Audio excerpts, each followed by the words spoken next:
Aujourd'hui, on se retrouve pour parler des défis. La dernière fois, on a parlé des avantages de la vie d'entrepreneur, mais il y a aussi des défis. Et ils sont pas toujours très cool, mais ils existent et c'est important qu'on en parle et donc je vous en parle aujourd'hui de mes défis dans ma petite vie d'entrepreneur.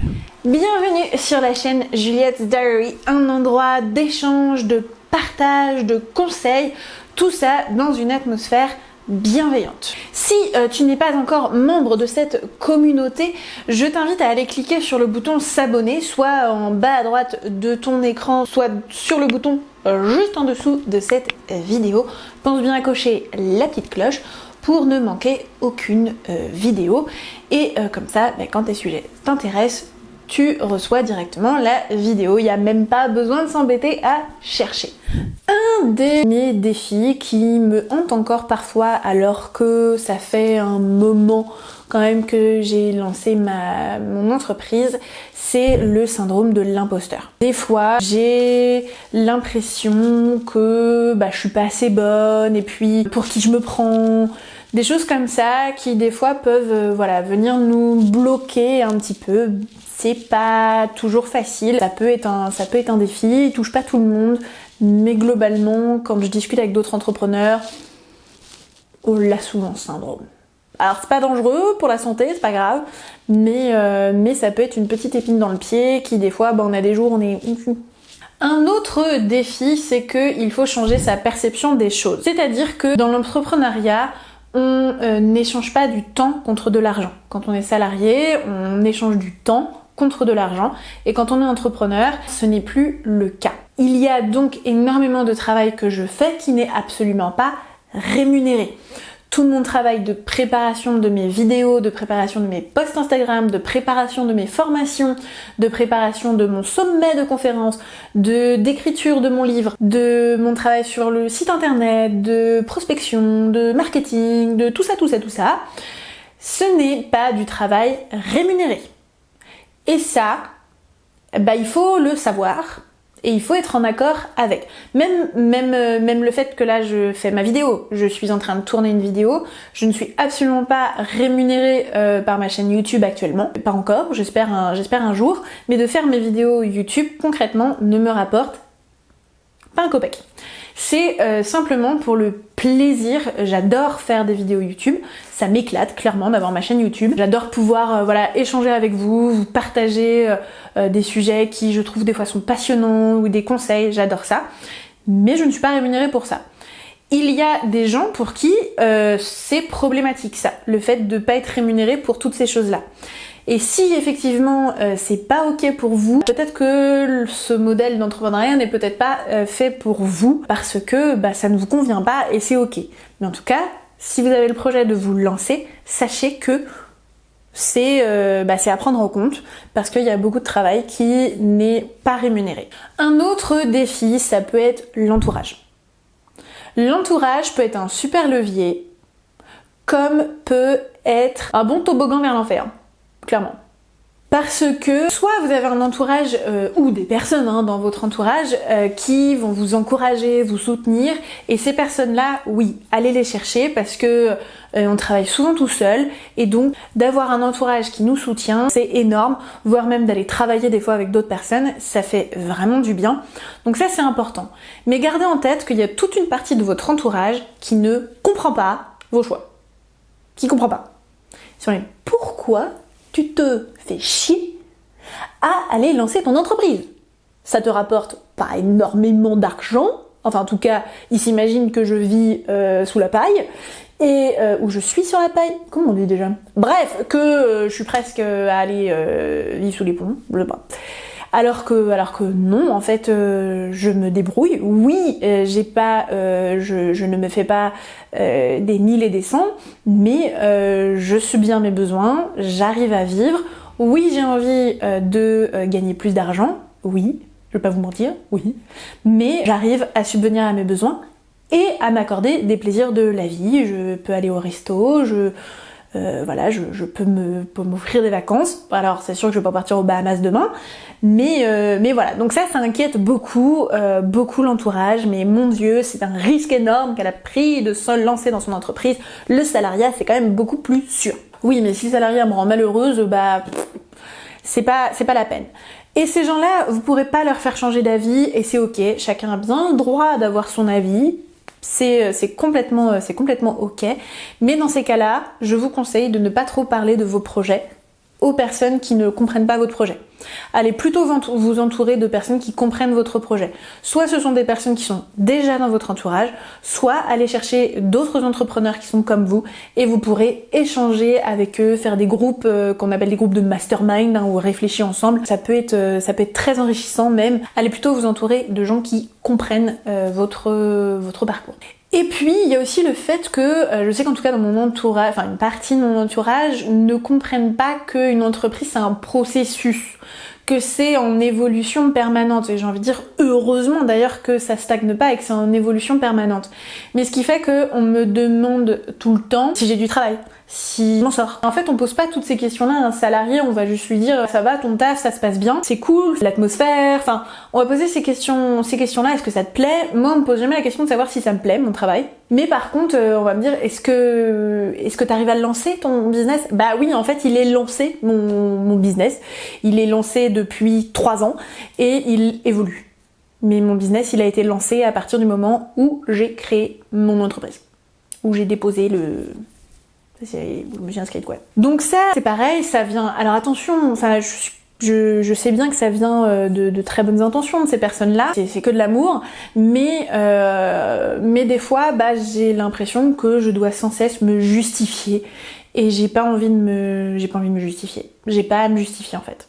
Donc voilà, ça peut être un défi. Donc je vous conseille plutôt d'aller parler de vos projets aux personnes qui le comprennent et qui comprennent vos choix. Sinon avec les autres, restez évasif, c'est très bien. Un défi aussi quand on est entrepreneur, c'est d'être patient et persévérant. Parce que des fois on va mettre plein de choses en place et ça prend pas. Ou on va travailler des heures pour un tout petit résultat. Ou voire pas de résultat du tout. Et on a envie que ça aille plus vite. Mais ça ne va pas plus vite. Il faut être patient et persévérant. Ça, c'est vraiment un gros défi. Je vous avoue. Parce que je suis patiente avec les autres, mais alors je suis pas patiente avec moi-même.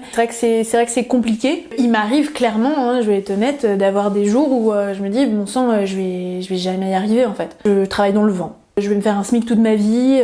Je vais jamais y arriver. Et alors c'est pas pour ça que j'abandonne. Mais pas du tout, parce que j'ai pas envie d'abandonner. Mais c'est simplement il y a des jours où je suis là, aujourd'hui c'est dur.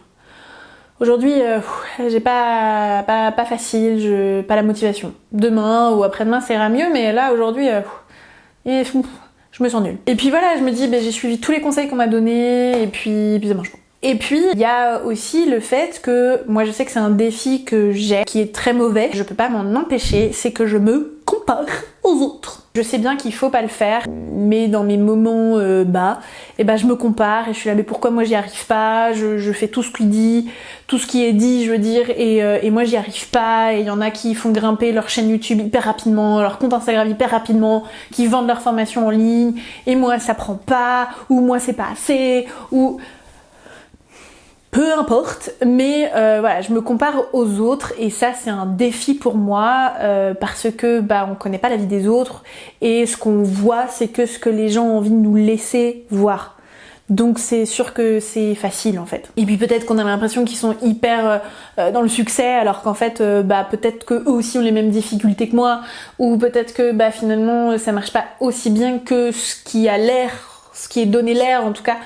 Donc se comparer aux autres c'est jamais une bonne idée, mais ça je sais que voilà, moi je peux pas m'empêcher de le faire. Un autre défi, encore un autre, c'est le fait que quand on est entrepreneur, on a plein de casquettes différentes. Il faut pas s'imaginer que on va faire qu'un seul métier. Je suis spécialiste de la communication, j'ai un master en communication, je fais des formations en communication interpersonnelle et en prise de parole en public, mais faut pas s'imaginer que je fais que ça. en fait. Ça, c'est une toute petite partie de mon activité finalement, parce que des fois il faut que je sois comptable dans l'équipe marketing, web designer, community manager, cadreur, monteur, plein de recherche et développement également. Voilà, il faut en fait que je mette toutes ces casquettes là, et ça, c'est pas forcément facile parce que moi je suis formée à la communication, mais je ne suis pas formée à être community manager, je ne suis pas formée à être comptable, je ne suis pas formée à être web designer.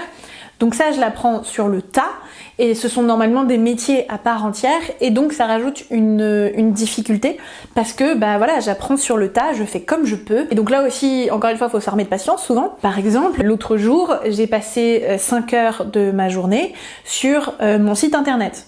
Alors, j'aurais dû lâcher le morceau, mais j'y arrivais pas, parce que moi, quand je suis sur quelque chose, je ne lâche pas, c'est-à-dire que quand il y a un problème, moi, il faut que je trouve une solution, et je n'arrive pas à lâcher le morceau parce que je comprends pas pourquoi ça marche pas. Et donc je vais aller jusqu'à épuiser ma patience en fait, et je pète un câble. Et je sais très bien que c'est horrible si jamais il y a de l'entourage autour. Dans ces cas-là, vaut mieux que je sois toute seule, parce que je hurle un bon coup chez moi. Mais si je suis avec d'autres gens, je comprends que je suis infâme en fait, parce que c'est horrible d'avoir une personne qui est hyper tendue et énervée à côté de nous, ça se transmet.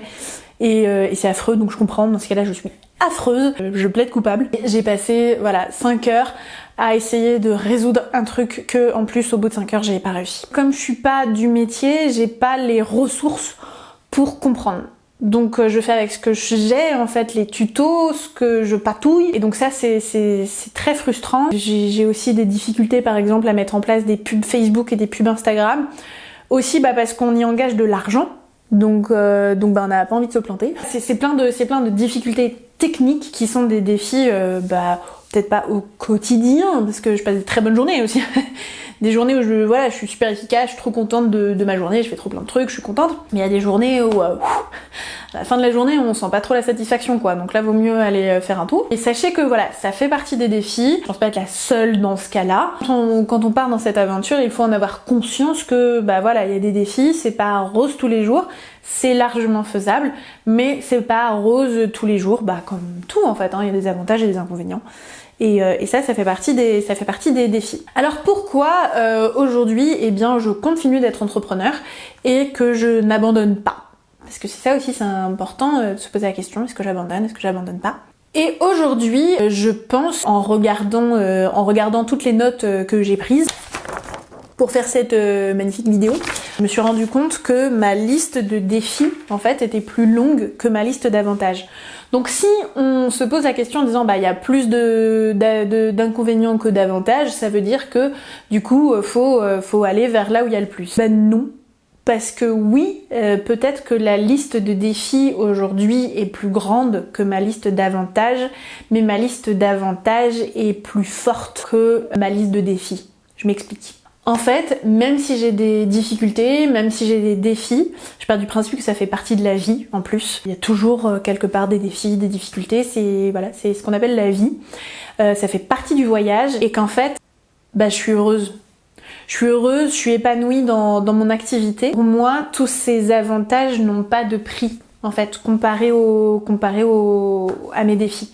Et c'est pour ça que je dis que mes avantages sont plus forts. C'est-à-dire qu'ils prennent plus de poids dans la balance. Même s'il y a plus de défis, en fait, les avantages prennent plus de poids dans ma balance. Alors c'est ma balance, c'est mon équilibre. Est-ce qu'il évoluera? Peut-être. Est-ce qu'un jour j'aurai envie de faire du salariat? Peut-être. Aujourd'hui, j'ai pas l'impression, parce que pour tous les avantages que je vous ai cités dans la vidéo précédente, qui est ici, et que je vous mettrai à la fin de cette vidéo, donc pour tous ces avantages-là, en fait, non, je lâcherai pas mon projet. Oui, il y a des fois c'est difficile, mais j'aime trop ma vie d'entrepreneur. Je l'adore. J'aime trop. J'aime ce que je fais en fait. Donc si vous avez envie de vous lancer, mais que vous ne le faites pas par peur du regard des autres, peur de l'inconnu, peur de manquer, je trouve ça très dommage, parce que, comme je vous l'ai expliqué dans la vidéo de comment se lancer, on a quand même de nombreux avantages en France à pouvoir se lancer. Ça vous coûte pas grand chose d'aller essayer de lancer un projet, vous pouvez même rester salarié en plus, donc, et faire ça à côté. Donc si vous avez envie de vous lancer, lancez-vous. De toute façon, toutes les vidéos que j'ai faites sur l'entrepreneuriat, elles sont dans une playlist, donc vous pouvez aller voir toutes les vidéos de la playlist, avec toutes les infos dont vous avez besoin. Si vous avez des questions, j'y répondrai avec plaisir, hein, laissez-les en commentaire, et si c'est trop technique pour moi, je vous renverrai vers la bonne personne pour répondre à vos questions. Et puis je vous retrouve dans une prochaine vidéo. À bientôt, ciao!